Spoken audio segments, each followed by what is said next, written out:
Lancem os Tomahawks imediatamente. Moscou está na área afetada. Trump perdeu a cabeça depois das negociações. O Pentágono deu sinal verde. A Ucrânia está prestes a receber algo incrível. As Forças Armadas da Ucrânia agora detêm uma carta na manga decisiva. O Kremlin entra em pânico ao saber disso. Últimos relatórios de Lukashenko. Encontro com Tikhanovskaya. Zelensky lança plano para derrubar ditador. Rujomcia. O tempo de Lukashenko acabou. A sentença de morte do Batka foi assinada. Acordos secretos. Isso chocou a internet. Aconteceu. A paciência da Europa se esgotou. Uma nova super aliança. Trump foi simplesmente jogado para fora do barco. Kiev está se tornando o principal punho de ferro da Europa no lugar dos americanos. Uma virada histórica. Bumerangue de fogo, o centro petrolífero russo está em cinzas. A retaliação dos russos foi imediata. A retaguarda das instalações vira um inferno. Mais detalhes adiante. Ponto quente. Choque. Washington está preparando uma surpresa mortal para Putin. O Pentágono deu sinal verde. Tomahawks para Moscou. Isso aconteceu imediatamente após as negociações. Foi isso que realmente ficou acordado. Kiev terá uma arma de retaliação eficaz. Um nocaute brutal de Trump. Todos os detalhes abaixo. Machados Tomahawk para as Forças Armadas da Ucrânia no Zewa. Nova estratégia de pressão sobre o Kremlin.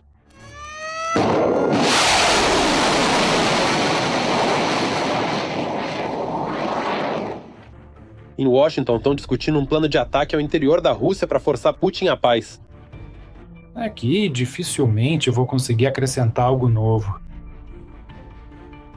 Defensores da Ucrânia em Washington dizem que, para obrigar o ditador russo a negociar, é preciso fortalecer Kiev. Isso pode ser feito com mísseis Tomahawk. Como mostrou a prática do ano passado, bastou que nos Estados Unidos mencionassem os mísseis Tomahawk. Imediatamente, Putin começou a demonstrar o mais alto nível de construtivismo, ou melhor, de disposição construtiva, e a tentar de todas as formas mostrar que queria paz. Assim que Putin percebeu que não haveria nenhum míssil Tomahawk na Ucrânia, pronto, foi aí que começou a campanha de destruição da energia ucraniana, de terrorismo contra as cidades ucranianas. No centro dessa iniciativa está Dan Rice, presidente da Universidade Americana em Kiev e ex-conselheiro especial do comandante-chefe das Forças Armadas da Ucrânia, que se reuniu com o ministro da Defesa dos Estados, segundo o Kiev Post. Putin só reage à força. Se ele não concordar com a paz, na minha opinião, há uma grande probabilidade de que o presidente Trump aprove o uso dos Tomahawks. Rice não detalhou a reunião, classificando-a como confidencial. No entanto, expôs sua proposta. Pediu ao ministro da Defesa Tomahawks à Ucrânia, ainda que em pequena quantidade e sigilosa.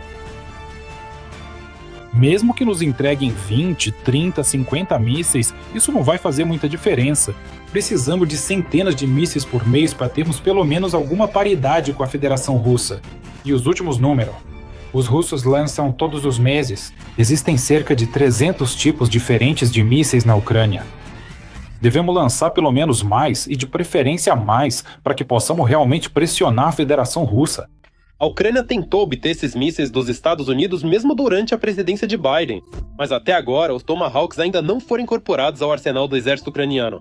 Dizem, de novo, não sabemos, mas as más línguas na internet falam que os Estados Unidos podem produzir cerca de 100 mísseis por ano. 100 mísseis por ano?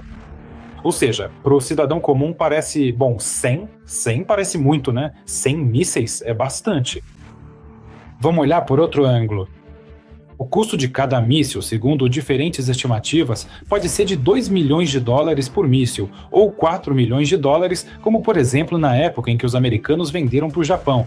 Ou seja, para eles sai por volta de 2 milhões e pouco, mas para os japoneses 4,25 milhões por míssil. Ou seja, são valores altos. Poderia parecer que se o problema não é o dinheiro, então é a quantidade. Por isso, se o Trump vai aprovar ou não o fornecimento dos Tomahawks, ainda é uma questão em aberto. Enquanto isso, alguns funcionários acreditam que os mísseis americanos realmente podem se tornar uma alavanca de influência sobre a Rússia no processo de negociação. Outros temem que a transferência dos Tomahawks, ao contrário, possa minar os esforços diplomáticos.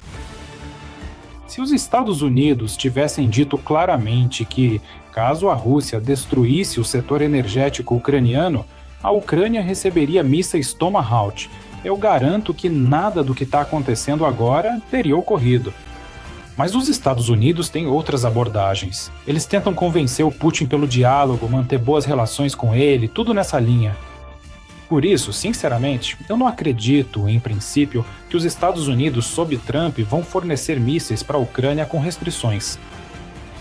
Vale lembrar que os mísseis de cruzeiro americanos Tomahawk têm a capacidade de armazenar até 15 alvos pré-programados em sua memória e alterar o alvo diretamente durante o voo, além de poderem carregar tanto ogivas nucleares quanto convencionais.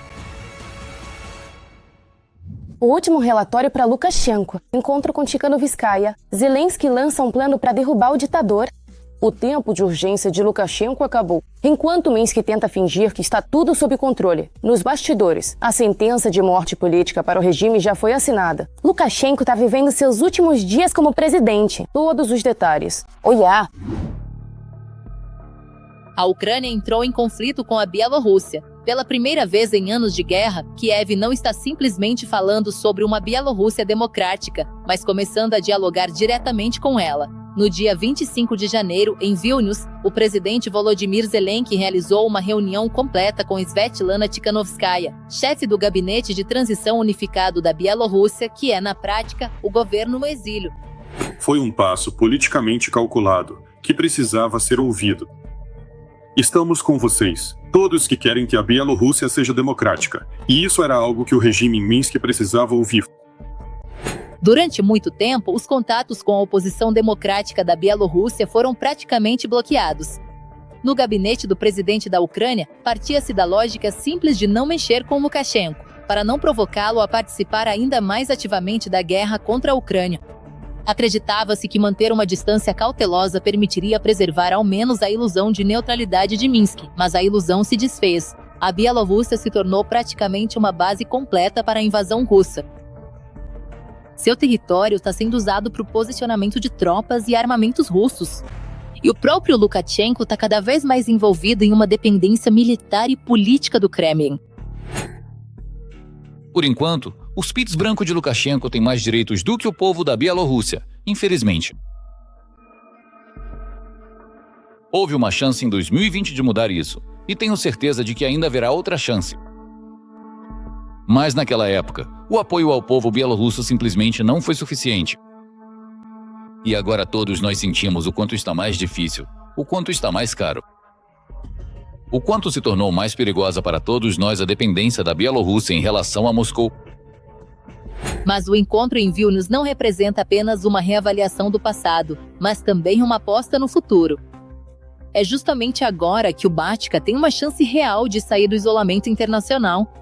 No Ocidente, cada vez mais se ouvem sinais sobre uma possível suspensão parcial das sanções e o retorno de Minsk aos formatos diplomáticos. Tudo isso sob o pretexto de iniciativas de paz e estabilização da região. Para a Ucrânia, esse cenário é perigoso. A legitimação de Lukashenko significa a manutenção de uma base militar russa na fronteira norte e a tentativa de congelar Belarus no papel de vassala do Kremlin, por muitos anos à frente. Operadores dos drones russos Shahed atuam contra a Ucrânia, inclusive a partir do território da Belarus. A comunicação para os ataques é mantida a partir do território da Belarus. A Rússia usa a Belarus como um campo de testes para chantagear a Europa e o mundo, com a ajuda dos seus aliados. A indústria de Bielorrússia trabalha para a guerra russa, e os laços comerciais ajudam Putin a comprar componentes necessários para criar ameaças contra todos nós na Europa. Por isso, Kiev toma uma medida preventiva. Segundo a mídia, Zelensky e Tikhanovskaya discutiram mecanismos concretos para aprofundar a cooperação, desde a restauração de uma direção diplomática bielorrussa separada na diplomacia ucraniana, até medidas jurídicas que podem fechar de vez para Lukashenko o caminho para a reabilitação internacional. Estamos falando, inclusive, sobre a possível iniciativa de um processo criminal internacional. Para a Ucrânia, isso é uma forma de eliminar o corredor cinza da influência russa em suas fronteiras. Eu quero dizer algo especialmente para o povo da Bielorrússia. Vocês são um povo europeu que se unirá a todos os nossos povos em união. Na nossa Europa livre. Na Europa pacífica. Na Europa é forte. E você não pode ser apagado. Enquanto o Ocidente hesita, os russos estão absorvendo cada vez mais os bielorrussos. Um novo aterro sanitário está sendo construído a 40 quilômetros da fronteira com a Ucrânia, na região de Gomel, perto da estação ferroviária de Yakimoka. Os principais trabalhos de construção estão planejados para os anos de 2027 e 2028. O financiamento de 52,5 e 86 milhões de dólares, respectivamente. Paralelamente, continua a construção de uma cidade militar próxima ao vilarejo de Pribor, no distrito de Gomel, onde planejam instalar uma nova brigada de assalto aerotransportada. A instalação de uma base desse tipo é de fato uma ameaça direta à Ucrânia. E isso é um sinal para nós de que também devemos nos preparar para possíveis cenários de ofensiva por parte da Rússia através da Bielorrússia e, possivelmente, para o envolvimento dos bielorrussos nesse processo. Parece que, pela primeira vez em anos, os bielorrussos têm uma oportunidade real de romper as correntes do regime de Putin e reconquistar sua liberdade. Sair da sombra de Moscou, decidir seu próprio futuro e construir uma Bielorrússia que faça parte de uma Europa livre e democrática. A Europa lança o Rampa, uma nova aliança militar com a Ucrânia em vez da OTAN, uma resposta chocante ao ultimato sobre a Groenlândia. Urgente. A paciência da Europa se esgotou. O mundo está à beira do maior rompimento da história. Todos os detalhes dessa reviravolta sensacional dos acontecimentos, confira agora. A crise política em torno da ilha da Groenlândia fez a União Europeia repensar sobre como seguir em frente sem o apoio dos Estados Unidos. Donald Trump deixou claro para o mundo inteiro que ele pretende tomar a ilha a qualquer custo. Se não formos para lá, Rússia e China irão. A Dinamarca não poderá fazer nada a respeito, mas nós podemos fazer tudo. A ameaça do presidente dos Estados Unidos de impor tarifas contra qualquer país que tente impedir sua tomada da Groenlândia foi a gota d'água para a paciência da União Europeia. É o que escreve a publicação americana Politico.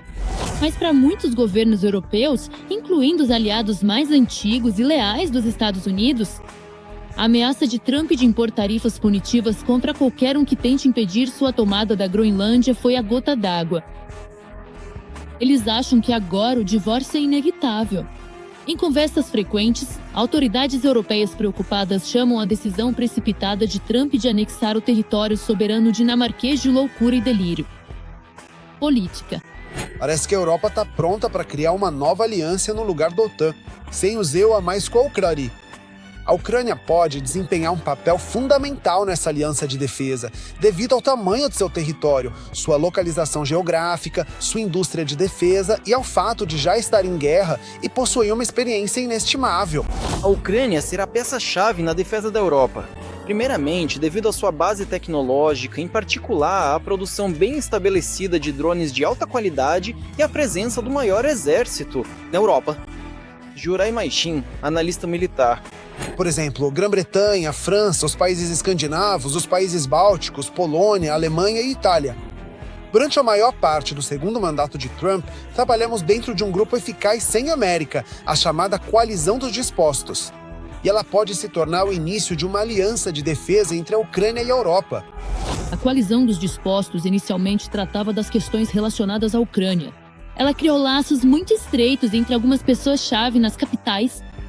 Eles fortaleceram a confiança e a capacidade de cooperação. Eles se conhecem pelo nome e é fácil para eles se comunicarem e trocarem mensagens. Se considerarmos o poder militar da Ucrânia, além do poder da França, Alemanha, Polônia e Reino Unido, a força armada potencial da Coalizão dos Dispostos será enorme e incluirá tanto países nucleares quanto não nucleares. Política. Atualmente, a Europa está comprando todas as armas para a Ucrânia, e o EUA, junto com a Ucrânia, tem, por sua vez, o maior exército operacional da Europa. Por isso, uma nova aliança militar sem o EUA é totalmente possível, considerando que o perigo vindo da Rússia, mesmo após um possível acordo de paz, não vai desaparecer. A Ucrânia tem amigos que entendem a natureza da agressão russa como um problema comum. Com eles, podemos tentar criar alianças de defesa. No plano tático, podemos tentar formar uniões regionais. Por exemplo, os países bálticos, Polônia, outros, um estado da Europa Central e o Reino Unido. Isso será um meio temporário e não muito estável de realizar nossos interesses estratégicos, mas buscar opções de outras alianças de defesa é possível e necessário. Anatoly Kruglashov, cientista político. A questão da necessidade de a União Europeia se defender sem o apoio do ZA vem sendo discutida há muito tempo. Nos últimos dias, uma série de iniciativas e notícias têm surgido em Bruxelas. Uma coligação de pessoas dispostas a unir-se à Ucrânia poderá ser o início de uma nova aliança defensiva. Oficialmente, sim. Decidimos garantir a autodefesa até 2030, mas em condições de guerra, essa decisão pode ser tomada muito antes.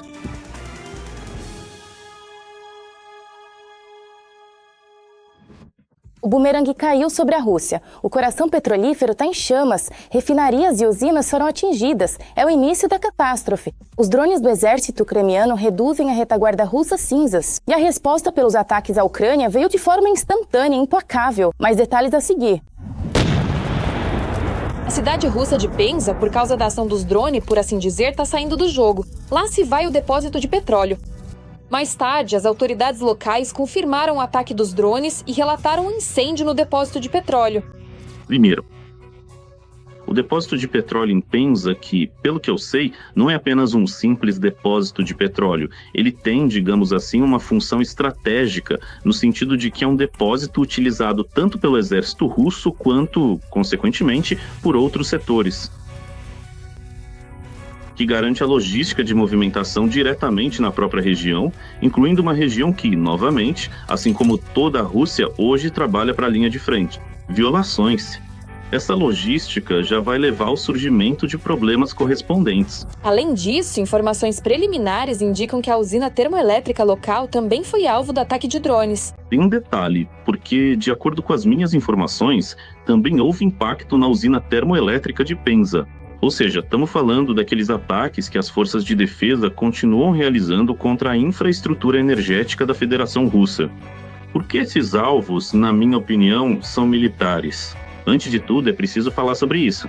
Porque esse é o chamado disjuntor, que, se desligarmos, o desligamento, consequentemente, afeta a produção e a capacidade do complexo militar-industrial. Também foi relatado que, na região de Voronezh, devido à atuação da defesa aérea russa, uma casa residencial pegou fogo, o que, para o funcionamento da defesa aérea russa, precisa admitir. Isso já é algo comum. O Ministério da Defesa russo confirmou a operação de sistemas de defesa aérea na região de Voronezh, mas não mencionou as consequências dessa ação, o que... Quanto à proteção dessas instalações, sabemos que os sistemas de defesa aérea russos são os primeiros e mais importantes. Isso representa uma ameaça para a população local, porque vemos com muita frequência que os sistemas de defesa aérea russos lançam mísseis e acabam atingindo suas próprias casas. Enquanto isso, drones do SBU atingiram o terminal de petróleo Tamaneftegaz na região de Krasnodar, na Rússia. E o Tamaneftegaz é uma instalação. É importante destacar, nada comum. Estamos falando do abastecimento da frota do Mar Negro. Por mais reduzida que ela esteja hoje pelas forças de defesa, infelizmente ainda restam lançadores de mísseis, especialmente em Novorossiysk. E esses navios, consequentemente, precisam de combustível. Portanto, eles podem acabar recebendo menos desse combustível, ou seja, isso significa uma redução no número de saídas de combate, por exemplo. Isso é o abastecimento das tropas russas no sul, do agrupamento sul das tropas. Isso afeta diretamente a linha de frente. Por isso, esses ataques, além de tudo, ainda interrompem o ciclo de produção. Afinal, não se trata apenas da destruição de um reservatório, que por si só já chama atenção quando está em chamas. Estamos falando de colocar fora de operação, inclusive, equipamentos únicos que a Rússia hoje não consegue repor. Esses problemas devem ser corrigidos ou resolvidos a tempo. Isso significa que é necessário tempo para instalar novos equipamentos para esse fim. Tenho sérias dúvidas de que a Federação Russa esteja preparada hoje para compensar essas perdas. Após golpes como esses, muito rapidamente... Esses ataques já se tornaram comuns para a Rússia, que claramente não consegue lidar com os ataques de drones ucranianos, embora certamente tenham sido feitas tentativas. A Rússia começou a cobrir as refinarias de petróleo com estruturas e redes de proteção metálicas. Mas as chamadas teias de aranha não se tornaram uma panaceia, e então... A Rússia começou a recrutar voluntários para proteger refinarias de petróleo de ataques com drones. Resumindo, enquanto as forças armadas da Ucrânia aumentam o número de ataques e os aprimoram, precisão e eficiência, a Rússia tenta desesperadamente apresentar uma solução para combater os drones ucranianos, mas, como vemos, até agora sem sucesso. Porque as teias de aranha, os grupos de voluntários e a defesa antiaérea que atiram em prédios residenciais dificilmente podem ser chamados de um meio eficaz de combater drones. Guliáipole é um inferno, carnificina nas ruas. As forças ucranianas queimam os ocupantes quarteirão por quarteirão. A cidade virou vala comum para a elite de Putin. O círculo mortal está se fechando. Detalhes direto da linha de frente. Assista agora mesmo. Guliáipole. Russos atacam tropas ucranianas pelo norte, sul e oeste, mas não se firmam na cidade. É uma grande zona cinzenta. Principalmente, o inimigo ataca nossas posições nos arredores, nas posições norte, sul e oeste de Guliáipole. Dentro de Guliáipole, continuam os combates entre grupos que entram e realizam ações de reconhecimento, busca e assalto. O inimigo está praticamente na mesma situação, não consegue trazer grupos para se consolidar. A situação em Guliáipole continua sendo uma das mais difíceis na linha de frente. As forças ucranianas atuam em todas as partes da cidade, tentando cortar a logística do inimigo. Os ocupantes, apesar das grandes perdas, continuam realizando ações de assalto ativas. A principal tarefa dos ocupantes é tentar contornar Guliáipole pelos flancos do agrupamento ucraniano. Por isso, as principais ações estão concentradas justamente nos flancos. É uma tentativa de tomar sob controle direto a logística das forças de defesa da Ucrânia. Ou seja, eles usam novamente sua tática favorita dos chamados pequenos caldeirões. Mas gostaria de enfatizar mais uma vez que a situação, apesar da declaração do lado russo sobre o controle total em Guliáipole, não corresponde à realidade. Estimativas indicam que russos perdem 250 a 300 homens por dia nessa direção. O inimigo já alterou a composição de brigadas e unidades de assalto 2 vezes. A tática russa foca em pequenos grupos. Enviam grupos de 3 a 4 pessoas, avançando com guerra eletrônica sob drones e artilharia. Atualmente, a cidade está praticamente em uma zona cinzenta. Mas as unidades de assalto ucranianas atuam em todo o território do assentamento. Tática semelhante de chamada infiltração também é usada pelos ocupantes russos. A tática deles é agir com pequenos grupos de assalto de 2 a 8 pessoas. Apesar das condições climáticas difíceis e da realocação de reservas operacionais para essa direção, além da vantagem total do inimigo no ar, a informação do lado russo sobre o controle total de Guliáipole não corresponde à realidade. Além disso, os ocupantes não têm a possibilidade de trazer para a cidade os chamados grupos de fixação. Ou seja, após os grupos de assalto, vêm diretamente as unidades das tropas de ocupação, que deveriam se consolidar nos trechos da linha de frente, onde conseguiram romper a defesa das forças de defesa da Ucrânia. Pois bem, na direção de Guliáipole isso não acontece. As forças de defesa do Sul informam que se trata de cerca de 25 confrontos diários. Os combates continuam tanto nos arredores quanto no centro.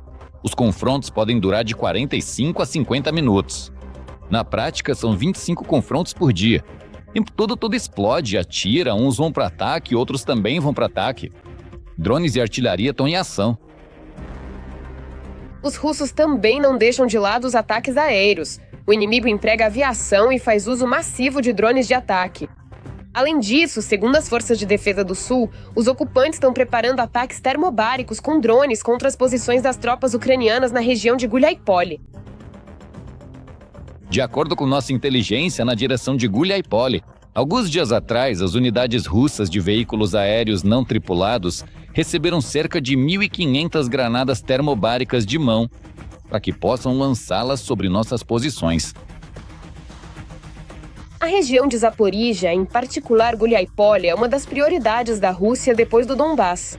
Aqui, o inimigo tenta expandir a frente para dispersar as forças das Forças Armadas da Ucrânia e fortalecer suas posições nas próximas negociações. O agravamento da situação na direção de Guliáipole tem exclusivamente um componente informativo e político. Vou explicar do que se trata. Não tendo possibilidade de obter sucessos táticos nem na direção de Pokrovsk, nem na de Kupiansk, e além disso, tendo sofrido tanto uma derrota militar quanto ideológica, e lembro que houve declarações no mais alto nível representativo do país ocupante sobre a tomada total desses assentamentos, os ocupantes russos tentam compensar essas derrotas com avanços táticos na direção de Zaporíjia, que é secundária e não representa uma direção estratégica para eles. Por que eu digo que isso, para eles, tem, em primeiro lugar, um significado informativo e político? Guliáipole é o segundo maior assentamento nos territórios controlados da região de Zaporíjia. Assim, estabelecer o controle sobre ele permitirá aos russos aumentar sua própria relevância no processo de negociação. No que diz respeito especificamente a Guliáipole, o objetivo dos russos aqui não é apenas ocupar o assentamento.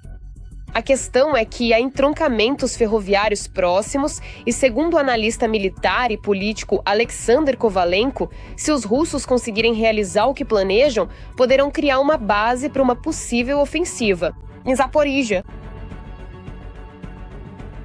Se os russos conseguirem realizar o que planejam, potencialmente eles podem atuar no território de Pokrovsk, na região de Dnipropetrovsk. Até Guliáipole criar uma base que será abastecida com logística para 80 exércitos de armas combinadas. Isso representa de 250 a 300 mil pessoas, o suficiente para uma possível ofensiva em Zaporíjia. Para se ter uma ideia, atualmente nas direções de Guliáipole e Pokrovsk estão concentrados 100 mil ocupantes.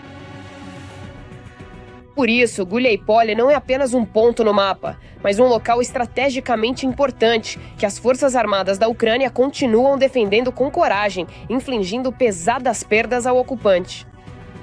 Urgente! Vergonha tecnológica da Rússia. O análogo do Starlink fracassou. Moscou está em pânico procurando um substituto para a tecnologia de Elon Musk, para não depender do Ocidente. Mas algo não correu como planejado. Por que os ocupantes acoplam satélites a drones? E por que, afinal, as comunicações via satélite não funcionam na Federação Russa? Todos os detalhes sensacionais estão na trama. Sobre... Estas imagens mostram o conhecido drone russo Relâmpago. Mas há algo de incomum nesse drone. Starlink integrado ao Corto.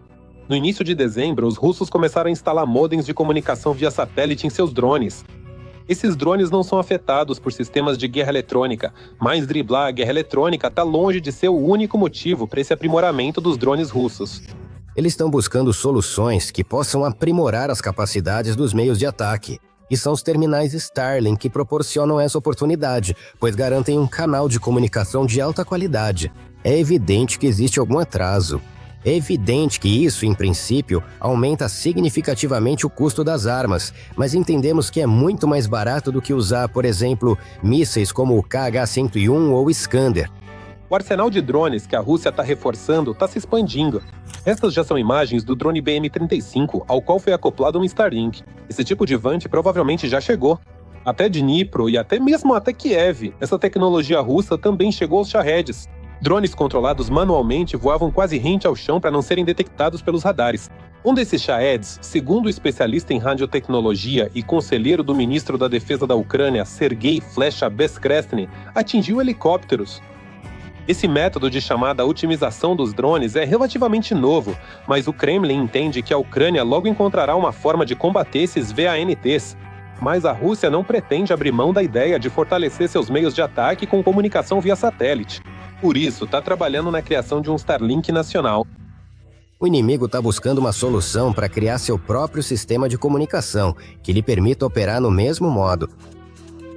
Por isso, essas intenções são uma tentativa direta de substituir o Starlink existente por sua própria rede de comunicação, que lhes permitirá controlá-la e usá-la de forma independente, sem quaisquer complicações, como, por exemplo, sanções ou outras restrições que os russos enfrentam. Ao comprar terminais do Starlink, Mas até agora, os russos não conseguiram superar nem mesmo alcançar Elon Musk. Na Rússia, o lançamento do análogo russo do Starlink fracassou. Seria engraçado, como diz o nosso povo, se não fosse tão triste. Segundo a mídia russa, o lançamento do primeiro lote de satélites de órbita baixa para acesso à internet de banda larga foi adiado por tempo indeterminado, já que as autoridades não conseguiram realizar seus planos ambiciosos. De acordo com 2 fontes do mercado espacial, o adiamento do lançamento dos 16 primeiros aparelhos para 2026. Isso pode estar relacionado ao fato de que a quantidade necessária de aparelhos ainda não foi montada. Por sua vez, o escritório 1440 declarou que a empresa está realizando os trabalhos dentro dos prazos estabelecidos e prometeu fornecer informações sobre o andamento do projeto à medida que as etapas forem sendo concluídas. As datas exatas dos lançamentos e outras informações sensíveis não serão divulgadas. Como o Kremlin pretende seguir adiante com seu plano de lançar 156 aparelhos em 2026 ainda não está claro. Nós daríamos nossa resposta. Starlink com o projeto Hasvet, escritório 1440. Maio de 2025, 6 meses depois, e na órbita dos satélites prometidos, nenhum foi lançado. Se eles se esforçarem, de qualquer forma, algum sistema parecido eles podem acabar fazendo. Mas vamos lembrar que até mesmo na União Soviética havia problemas significativos justamente com sistemas de satélites, que poderiam oferecer as capacidades que, por exemplo, os satélites americanos oferecem. Por isso, sem dúvida, há um monte de interessados querendo diluir o dinheiro russo e, digamos, apresentam vários projetos que, já na fase de formação, dá para dizer que não vão ter sucesso. Mas isso é embalado de forma sofisticada e vendido para os chefes do Kremlin. A empresa aeroespacial que assumiu o desenvolvimento de um análogo ao Starlink, os trabalhos para criar uma comunicação via satélite russa, começou antes. Em 2023 e 2024, o Buró 1440 iniciou os testes das tecnologias. Houveram até missões experimentais, como resultado das quais foram lançados 6 aparelhos, mas isso não é o que Putin esperava. A criação de poderosas constelações de satélites visa garantir alta qualidade de navegação e comunicação, incluindo a transmissão de dados via satélite. Agora, a conversa é sobre o lado comercial, a ampliação e o financiamento estatal. Putin destinou quase $1,5 bilhão para o Starlink nacional. E isso não é estranho, afinal o ditador do bunker gosta muito da invenção do Elon Musk, assim como dele próprio. Quanto ao negócio privado do Elon Musk, ele é, sem dúvida, uma pessoa extraordinária. Isso precisa ser reconhecido. Em 2025, a empresa planejava lançar de 150 a 180 satélites por ano. Em 2035, a constelação deveria incluir mais de 900 satélites. Nas condições de substituição de importações do Kremlin, isso não é apenas um objetivo irreal, mas, segundo o analista político-militar Alexander Kovalenko, beira o absurdo esquizoide. No momento em que essa declaração foi feita, já se percebia uma certa profanação na história do projeto Hasvet. Ainda mais porque o Buró 1440, em 2023, realizou os lançamentos dos primeiros 6 satélites de teste. Hasvet, que proporcionava uma velocidade de transmissão de dados de até 12 megabits por segundo, com uma latência de até 41 milissegundos. Mas o detalhe desses satélites é que foram montados, eles eram compostos predominantemente por componentes ocidentais, cujos fornecimentos, devido às sanções, agora estão fechados para a Rússia. É possível que a Rússia solicite ajuda de seus parceiros e utilize tecnologias iranianas e chinesas. Mas para isso acontecer, a Rússia teria que querer sua própria Starlink mais do que roubar dinheiro. Vamos explicar agora. Em 2018, o então chefe da Roscosmos, Dmitry Rogozin, já havia feito uma promessa a Putin: Starlink fabricado na Rússia. Mas o ambicioso projeto Esfera se transformou em um desvio de verba igualmente ambicioso. Na época, o projeto foi avaliado em $60 bilhões. A exploração espacial deve se tornar algo muito mais significativo, um fator para o desenvolvimento nacional. O novo projeto, embora mais barato, enfrenta ainda mais problemas em sua criação, mas prometem ao Putin mais uma inovação nacional. É isso por hoje, e para mais notícias quentes da linha de frente, fique ligado no próximo episódio.